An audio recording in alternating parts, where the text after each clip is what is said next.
بسم الله الرحمن الرحيم. الحمد لله رب العالمين، الصلاة والسلام على أشرف أنبياء الله المرسلين، نبينا محمد وعلى آله الطيبين الطاهرين،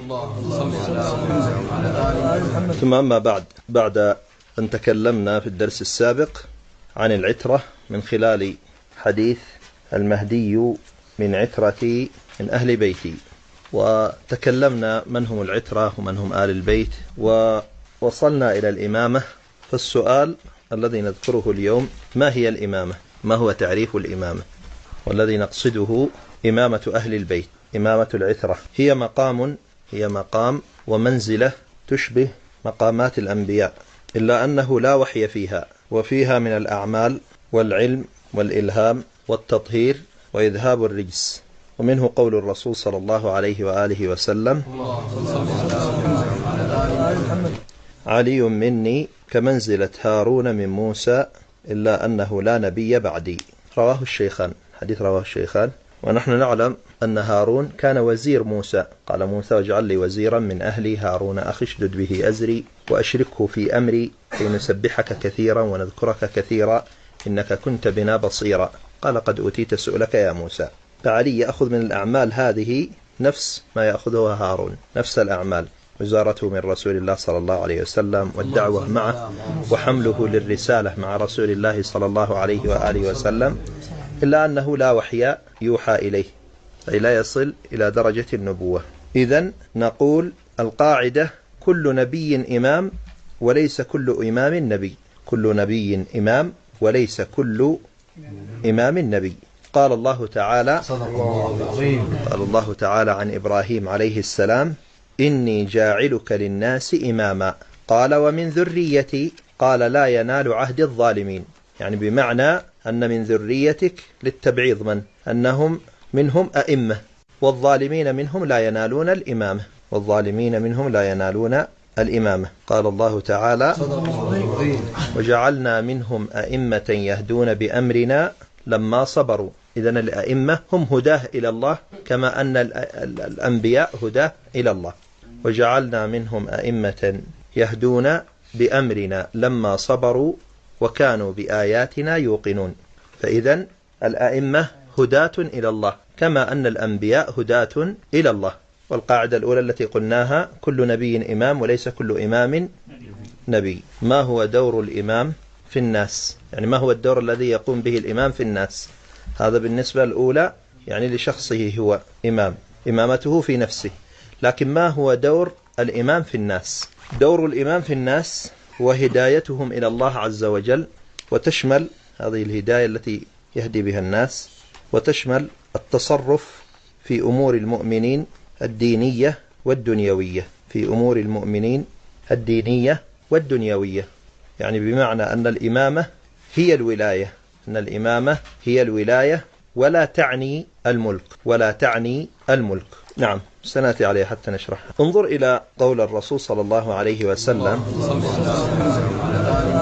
من كنت مولاه فعلي مولاه.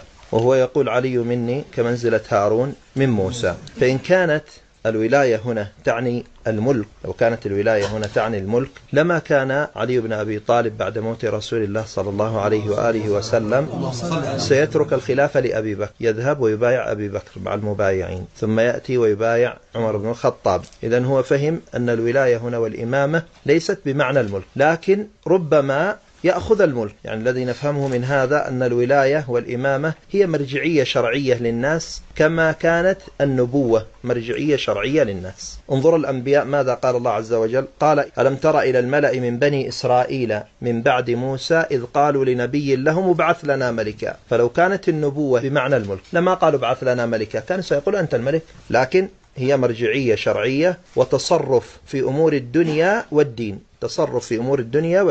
يعني معنى ذلك أن الأنبياء هداه، وأيضا هم مفتين شرعيين في أمور الدنيا والدين. لكن ممكن يكون، قلنا، النبي يكون ملكا. قال: وقتل داود جالوت وآتاه الله الملك والحكمة.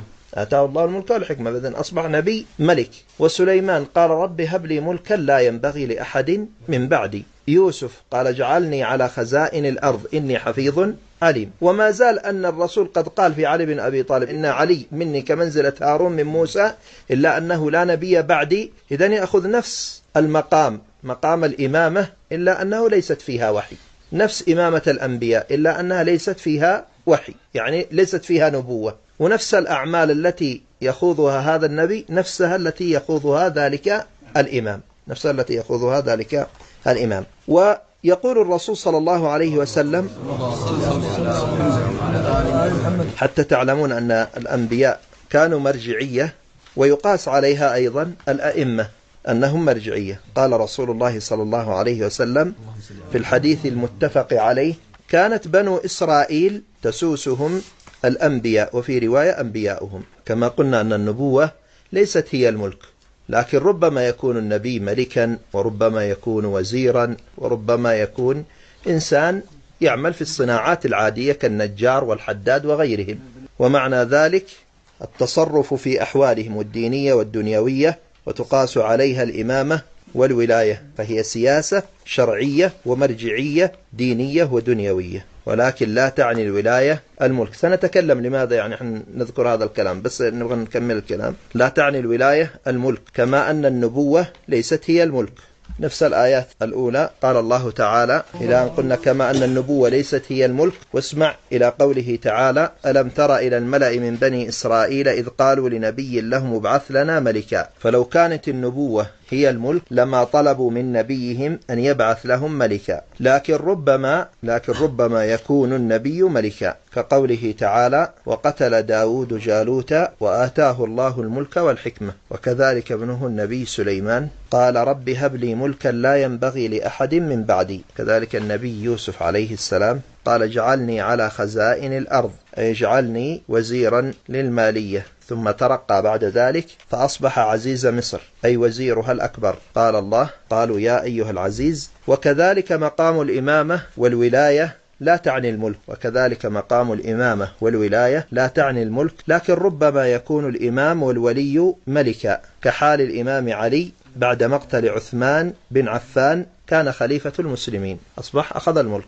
سنتكلم بعد هذا عن المرجعية، لكن نتركها مؤخرة. المرجعية كيف يكون الإمام مرجعية، ما معنى مرجعية؟ الآن إلى هنا ندخل بعدها من هم أئمة العترة المشتهرون، وكانوا من الصحابة، كانوا من أصحاب رسول الله صلى الله عليه وسلم. اللهم صل على محمد. يعني صحب الرسول ثم أصبح بعد ذلك إمام بعد الرسول، يعني الكل يعرفه، فقط هو بس للتعريفات من أجل التفصيل فيما بينهم حتى لا نقرنهم بغيرهم. الإمام علي والإمام الحسن والإمام الحسين عليهم السلام جميعا. طبعا كانوا أئمة وكانوا مشتهرين، واعترفت الأمة كلها بإمامتهم، بإمامة الإمام علي وإمامة الإمام الحسن وإمامة الإمام الحسين.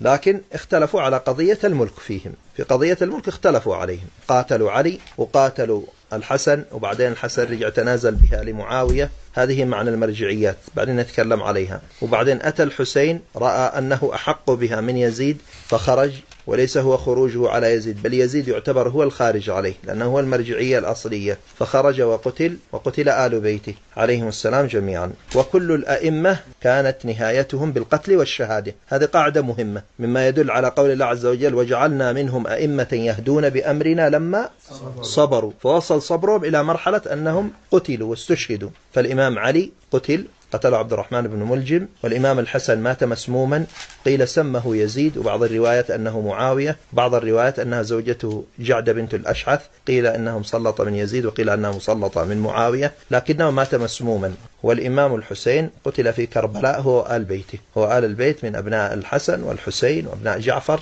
كلهم العدد كبير وسنأتي عليها المعركة. فالمهم كلهم قتلوا شهداء عليهم السلام جميعا.